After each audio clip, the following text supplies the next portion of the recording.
এ committee departmental standing committee যেটো আছে এই কমিটিৰ মানে সভাপতি মানে শ্ৰীযুত গোবিন্দ চন্দ্ৰ বসুমতাৰীৰ নেতৃত্বত এটা বিধায়কৰ এটা সজাতি দলে জিলাখনৰ 8টা ডিপাৰ্টমেণ্টৰ বিভিন্ন বিষয়বিলাক চালি জাৰি চালে আৰু আমাৰ কি কি সমস্যা আছে এই সমস্যাবিলাক তুলি ধৰিবৰ কাৰণে ৰিকমেণ্ডেশ্যন কৰিবৰ কাৰণে আমি অলৰেডি গভৰ্ণমেণ্টৰ লগত যোগাযোগ কৰিব অত্যন্ত পাৱাৰফুল কমিটি যিটো কমিটি মিনি এছেম্বলি বুলি কোৱা হয় সেই মিনি এছেম্বলি যে জিলাত আহে জিলাৰ সেই ডিপাৰ্টমেণ্টবিলাক তন্নকৈ চায় আৰু কেনেকৈ কি ৰিকমেণ্ডেশ্যন কৰিব পৰা যায় গভৰ্ণমেণ্টক কোনটো কামৰ কাৰণে কি ছাজেশ্যন দিব পৰা যায় সেই কামখিনি কৰে অফিচিয়েল কাম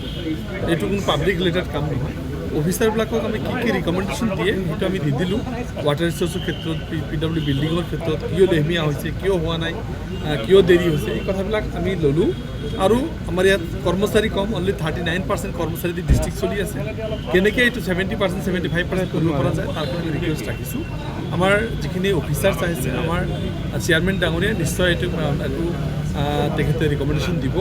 আমি আমাৰ যিটো সমস্যা আছিল সেই সকলোলৈ জনাইছোঁ নিশ্চয় এটা ভাল ফল পাম স্যার হাজিৰাত আপুনিও পৰিদৰ্শন কৰিছে আজিলৈকে কোনো কাম কৰা নাই কোনো ব্যৱস্থা কথাটো হৈছে গোটেই অসমতে নদী ভাঙি আছে গোটেইখিনি একেলগে কৰিব নোৱাৰে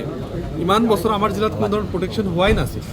এই যোৱা 3 বছৰ 4 বছৰতো আমি মান্দাৰপাৰাত কৰিলোঁ শুকচৰত কৰিলোঁ